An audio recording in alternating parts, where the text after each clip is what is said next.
Alrighty, also Paul George joined the Clippers. You know, in my video yesterday recapping free agency, I think I had one request at the end of it. I said, hey, like the whole Paul George thing, can you guys just wait until like 3 or 4 in the afternoon when I actually have time to do it? I got business stuff that I need to do like today in the morning and in the afternoon. And you know what? What did they do at like 2 in the morning? They went and did it. Like, how do these deals like take place and everything? Like, why is that when they happen? I genuinely have no idea. But hey, shout out Philly, man. Y'all got a good one in PG. And Clippers fans, well, we'll talk about the free agent you got and everything. It's still a good signing, I guess, considering the current situation that you guys are in. But the Clippers Kawhi Paul George experiment is done.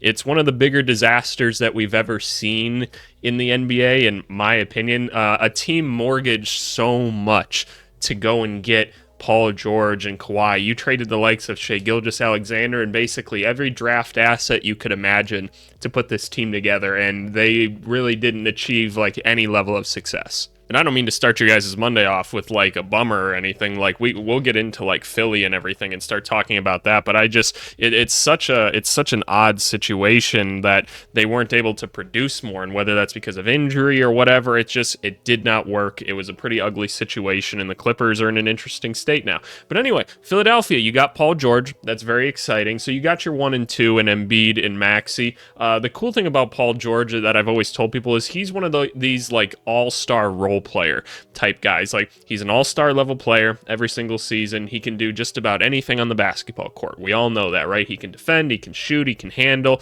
right? Just about anything he can do. He's very good, especially in these later years that he's had, of just like fitting in to whatever role that a team asks of him, right? And he's in a position of need for them. So the Sixers should feel very, very good about this. He's a great third option to have. I think the question that we immediately have to ask is, what is the rest of the roster going to look like? Like, is there another big move coming for this team? Like, you have to wonder now if, like, Philadelphia, maybe they're like, okay, we've got like our main guys and everything on the team.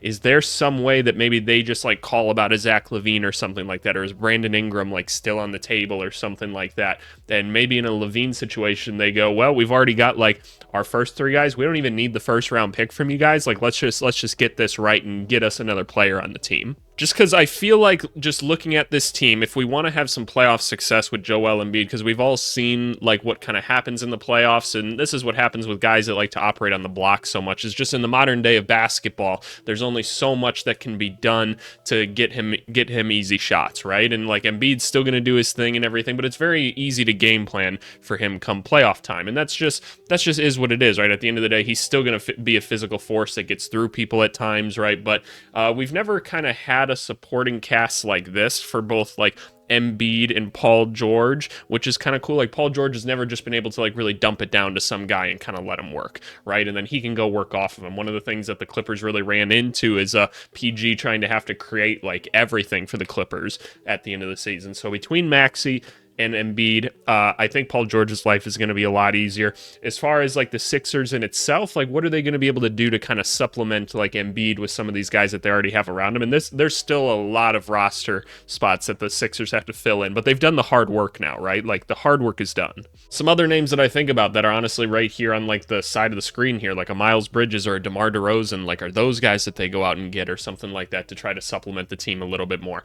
We just don't know. We don't have a great idea as to what Philly's plan is going forward, but like I said, hard work is done, and that's really, really good. So 4 years, $212 million, you knew it was going to be a max contract at the end of the day. Where does this hypothetically put Philly? Knowing what we know right now, are we confident enough to say that they're like the 4 seed in the East? Is that where we're going to put them? Because let's be honest, like, you put Boston 1 because they won the championship and everything last year, and the roster should be pretty much the same.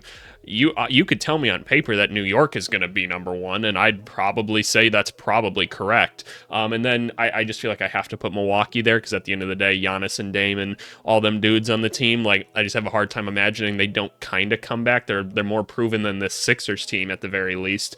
But after that, you start to look around and be like, okay, like, who is it? It'd probably be this core here. Like, I'd have a hard time believing there's going to be a team like better put together than these guys by the end of this offseason. You already think about the additions they've made in like Eric Gordon and Andre Drummond, which I think are really, really good additions to this team. So I'm very curious as to where this all plays in. And I was intentionally leaving somebody out of there. It's Kelly Oubre. He's coming back to the Sixers as well. That's an enormous pickup for them. Kelly Oubre is a very nice basketball player, and honestly, this is a pretty team-friendly deal.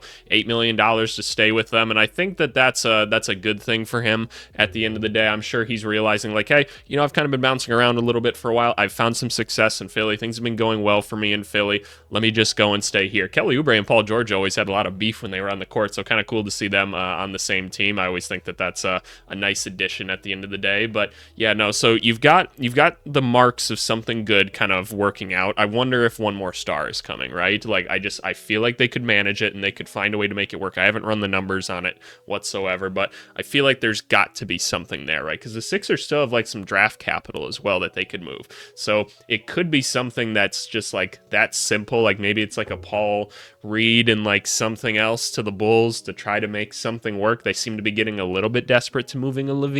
So I don't know. That just seems to be like a missing piece to me. I don't know if Brandon Ingram would be that easy to get, but it's something that I'm looking at. If we can go back to talking about the Clippers for just a second, we got Derrick Jones Jr. signing a 3-year, $30 million deal for them. I'm honestly kind of surprised that he's leaving Dallas. Like, there's obviously the note that they signed Najee Marshall last night, and it was kind of like, okay, like in the back of our heads, we're like, okay, that sounds like Derrick Jones Jr. is leaving. Like, we don't know at the end of the day, but that's kind of what it sounded like. And so he's going to the Clippers to replace Paul George. The Clippers, right? So they've got this interesting little team of what have I called them? I've called them the like anarchy team, if you will. Like they're all these guys that are kind of been all over the place for their career. Think like the Kawhi Leonards, right? The Norm Powells, the James Harden, Kai Jones, Kevin Porter Jr., right? Kind of all these like misfit dudes have now been kind of thrown together as like, all right, let's see what can kind of happen, right? And I don't know what their ceiling is because they've still got a good roster, but you would look at this team and you wouldn't say title contender, right? So are the Clippers entering this phase now where it's like, okay, year one, new stadium and everything. We're trying to be competitive in this first year and everything, right? Get butts in seats, going to make some money, right? That's the idea. And then after that, we're going to enter into this phase where we have no assets and everything. We're clearly going to need to rebuild after we see that we're not in contention this year. So now we've got all these like pretty solid players on the team that hopefully are going to be on friendly enough deals for us to start sending out to try to bring some draft capital back in or some young players, things like that. I'd have to imagine that that's their game plan at this point because I just have a hard time believing that they still think they can contend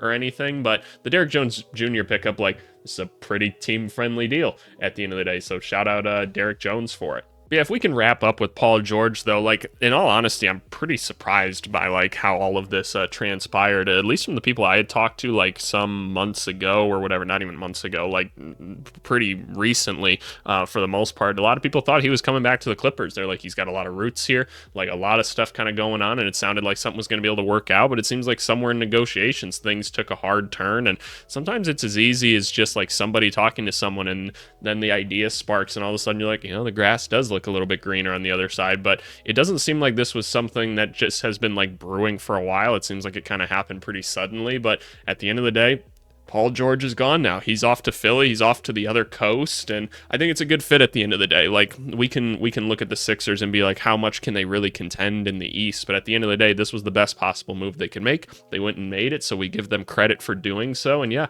Philly, you got reason to celebrate today. Let's hope that you guys keep building on this and keep building on this, and that as you kind of shape out the rest of this roster that's already had a good free agency. Like I said, you got the Kelly Oubre, the Eric Gordon, and the Andre Drummond. Those are three really nice basketball players to add to your team. You went and drafted Jared McCain, who hopefully should be able to be another supplementary piece to you at the end of the day. And so we look around and we say, okay, what next? We're waiting. So yeah, but Philly should have a good year regardless. I'm excited about it. Free agency is a ton of fun.